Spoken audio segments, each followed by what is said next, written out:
be distracted. They would be distracted, yes.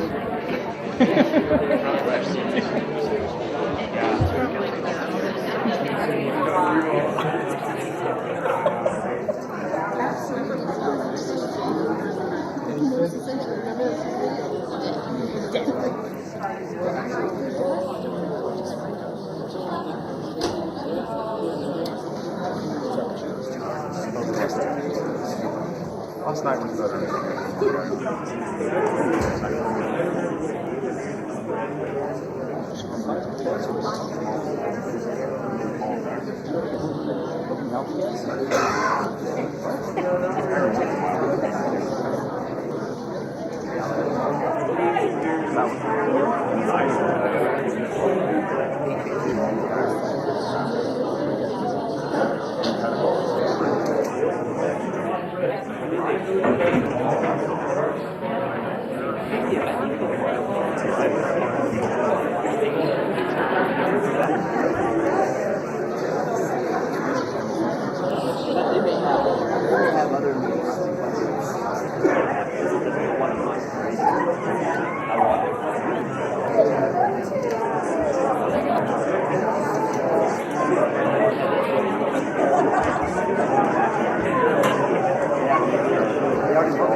Just about close.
Don't leave. You don't let me leave.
The 8th meeting of the 21st Council will please come to order.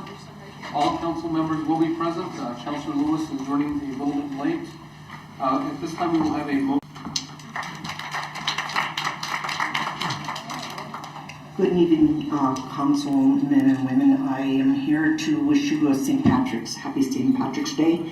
I brought my little leprechaun with me, Ricky and Naya. I am here with all due respect. I really need to make sure that people understand we are not cop haters. We do not have any anger against the police. We have a real mission to find the police that might been with PTSD or some kind of cure that can help them not to do some of the things they're doing. Shooting when Schultz was here, he had a motto: shoot first, ask questions later. Now it should be different. We're mostly here to ask simple things that can be taken care of, like if the task force have asked for $1 million, we need to find it. We can find a way to raise $1 million to help what's broke, and it is broke. There are people that need to know this, that if the household if we have a home that needs repair, we need to fix it. And I thank you for your time, because I know you all are working hard at what you're doing. The raise that you have gotten is probably well deserved, and I know you have to earn it, and I know you will raise that money, and I request that you do. Thank you so much for your time, and thank you for understanding this very important, very important. We are not cop haters. Thank you very much. Thank you, Ms. Naya. Mike Gomes, followed by Ken Ellis.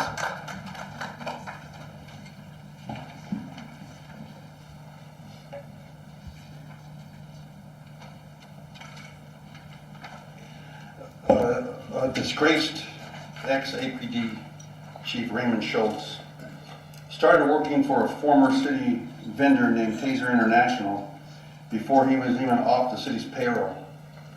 This violates City Ordinance 3-3-7 and 3-3-6. As a council, you all need to investigate this and do something about it.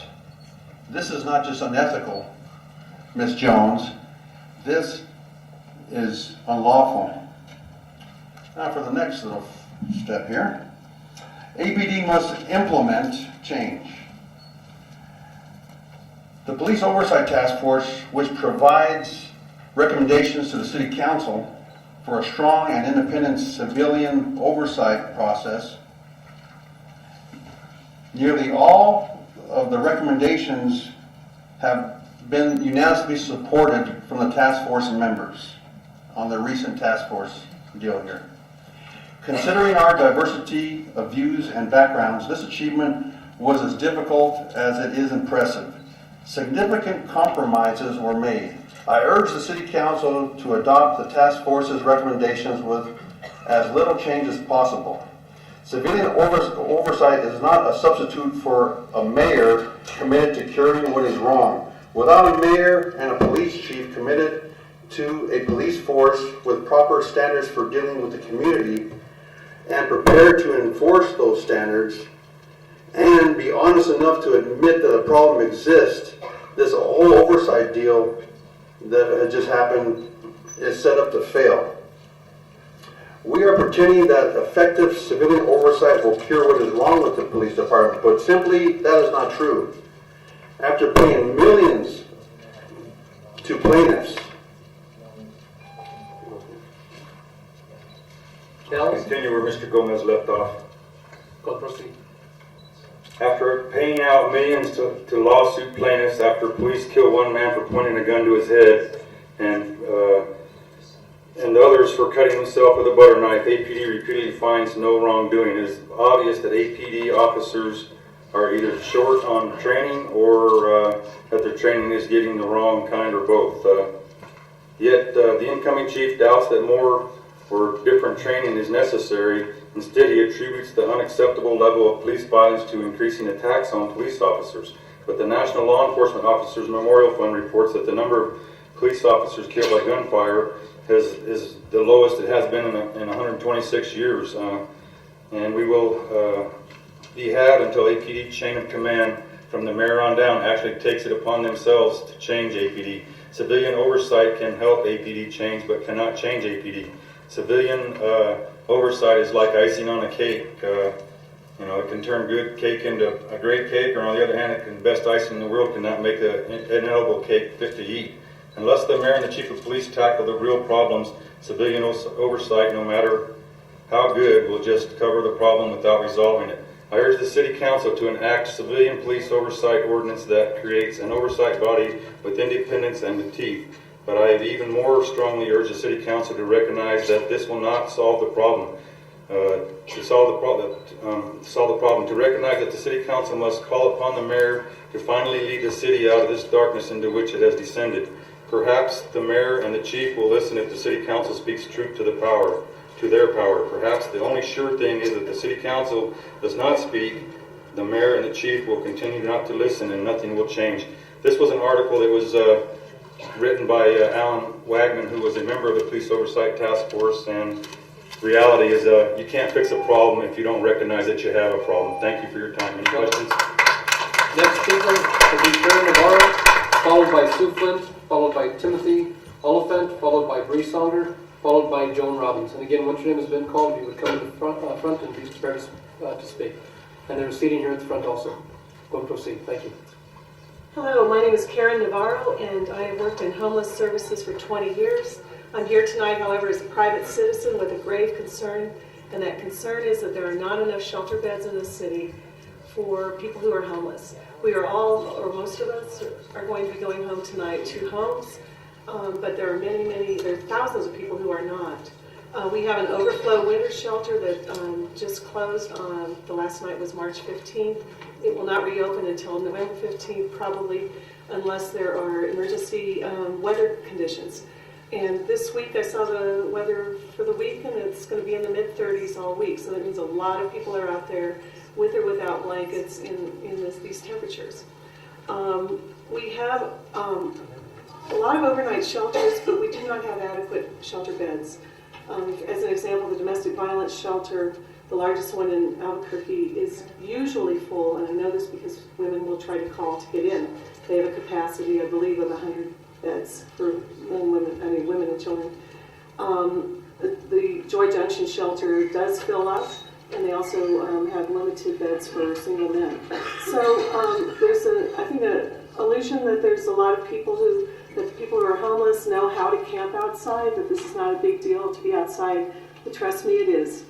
I hear the pain and the fear about that all the time. Our city's priority is permanent housing, and that priority is shared by homeless services, and rightly so. But permanent housing only addresses a fraction of the number of people who are homeless, their shelter needs.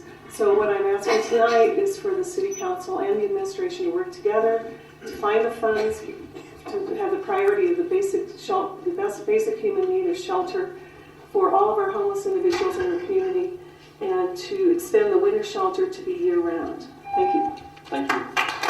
Sue Flint.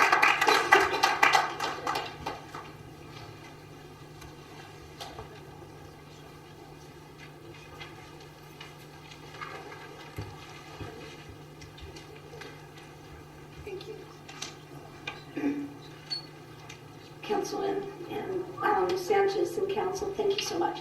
My name is Sue Flynn. I'm a homeowner and a taxpayer at Sun North Estates.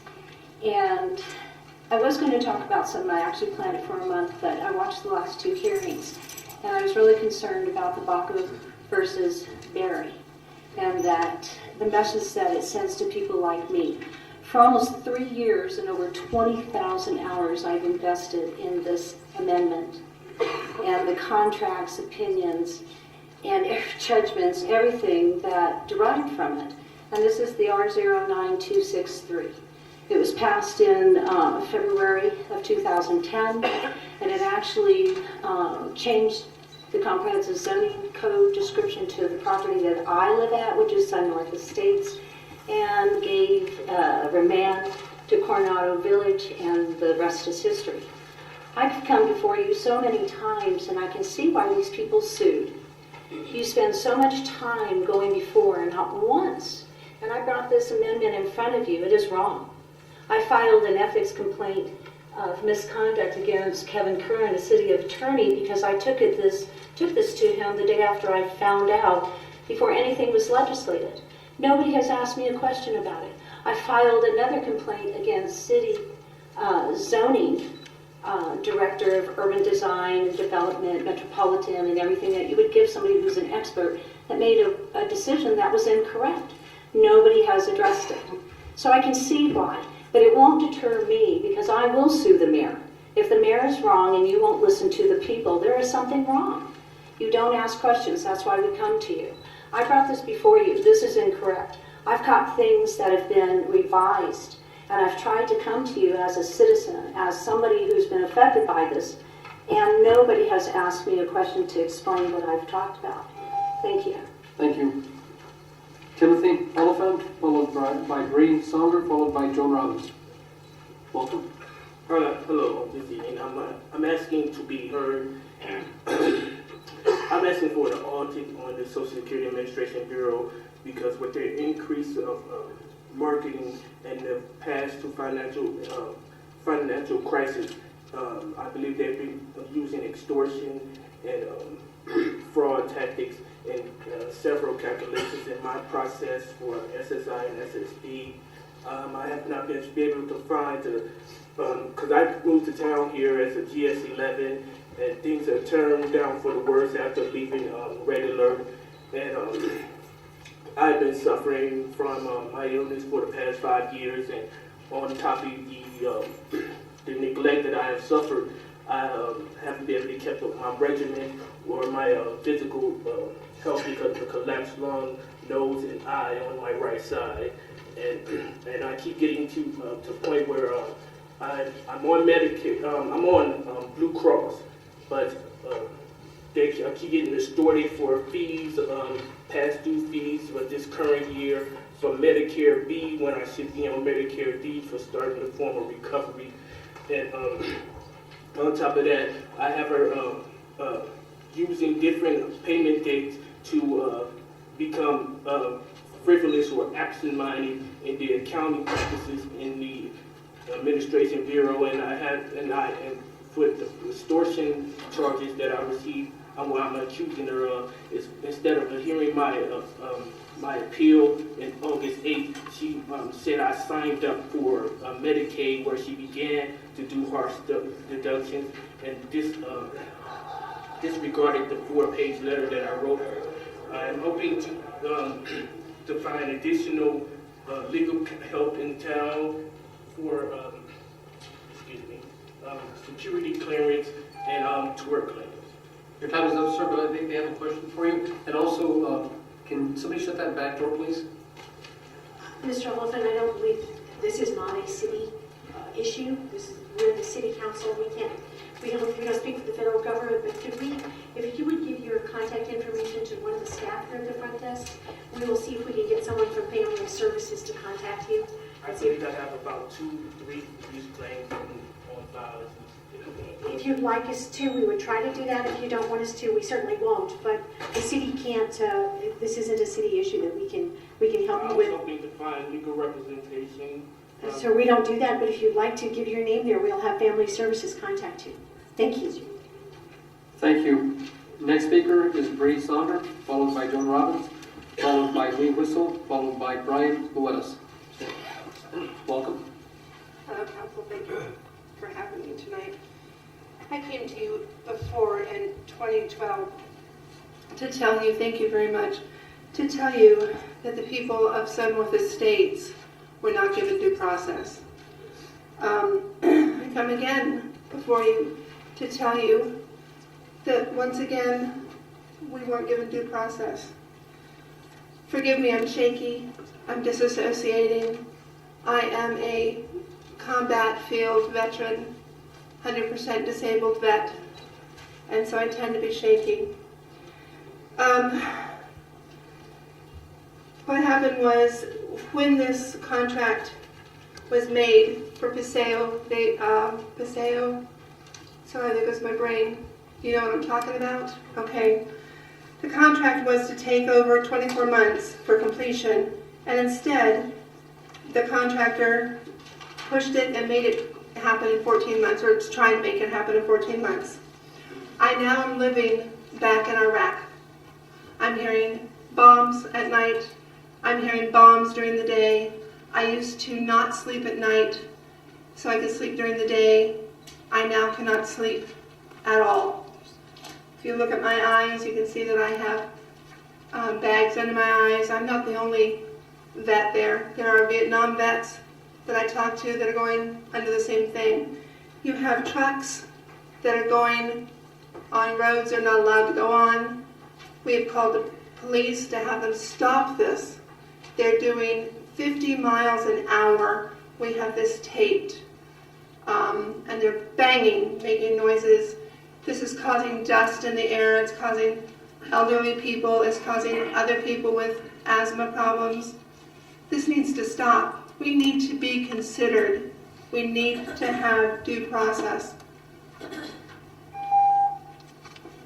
Thank you very much for your time. Thank you for your service to this country also, ma'am. Thank you. Joan Robbins, followed by Lee Whistle.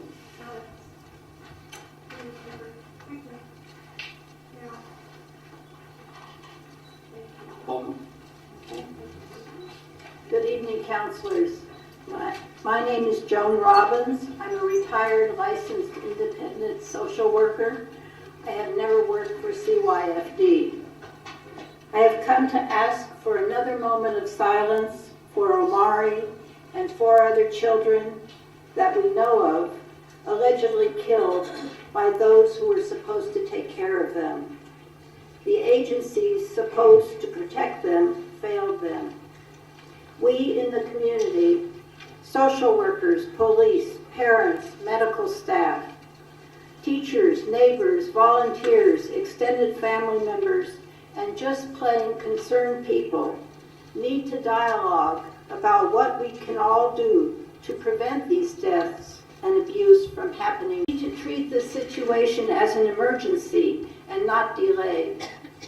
As Angie Vacchio, founder of Peanut Butter and Jelly Services for Children and Families, has said, this is not rocket science, but it does take bold and open leadership to chart a new path for our kids and to give stressed families some coordinated and deliberate support to reduce the risk of child endangerment. And she concludes, we are all agents of child abuse prevention. For the rest of my time, we can hold these children in our hearts, I hope, and come together as a community to help children never to face what Omari faced. Thank you. Next speaker is Lee Whistle, followed by Brian. Excuse me.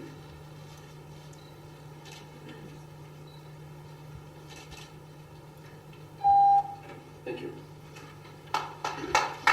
Next speaker is Lee Whistle, followed by Brian Lewis, followed by Sam Davinsky, followed by Katia Lopez. Good evening, President Sanchez and Vice President Jones.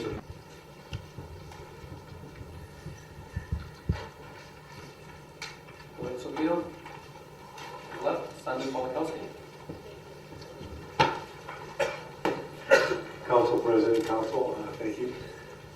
I agree with the previous speaker saying the police that did respond to that terrible tragedy, they weren't trained. I don't believe they are trained. I don't believe they should be held accountable. I don't know what kind of training they have. That I think we should find out. Also, I was here many years ago during the so-called police officers sick out and strike.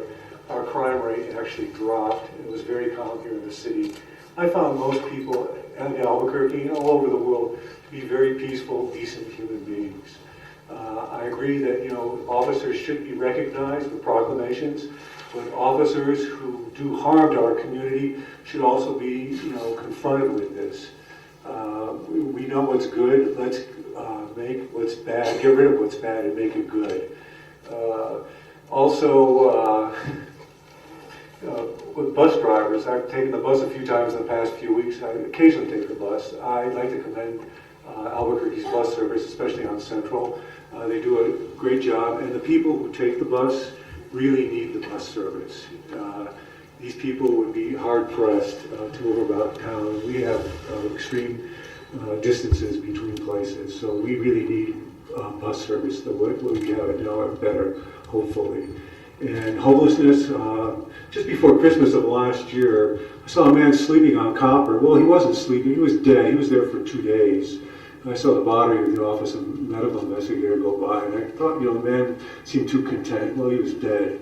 And there are many, again, homeless people that use the downtown library. They use probably many of our libraries as daytime shelters. This problem is not going away anytime soon, and it needs to be confronted by council and the city. And I do agree with the woman who came up here before saying, it's a slap in our faces, 2 minutes. This is 2 minutes is a slap in people's faces. Thank you for your time. Thank you. We are now under announcements. Council Vice President Jones. Thank you, Mr. President. There will be a Committee on Guidelines for Negotiations meeting on Wednesday, March 19th at 3 p.m. in the Council Committee